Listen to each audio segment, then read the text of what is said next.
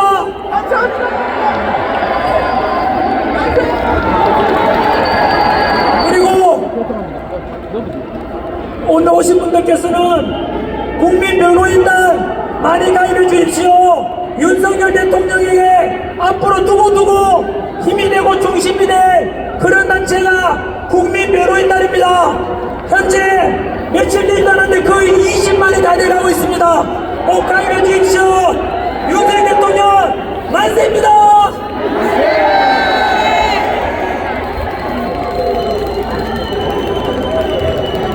이 시간 내가 이름을 힘차게 외치면 우리 애국 시민 여러분들은 아우 이렇게 외쳐주시겠습니까? 마지막 온 힘을 다하여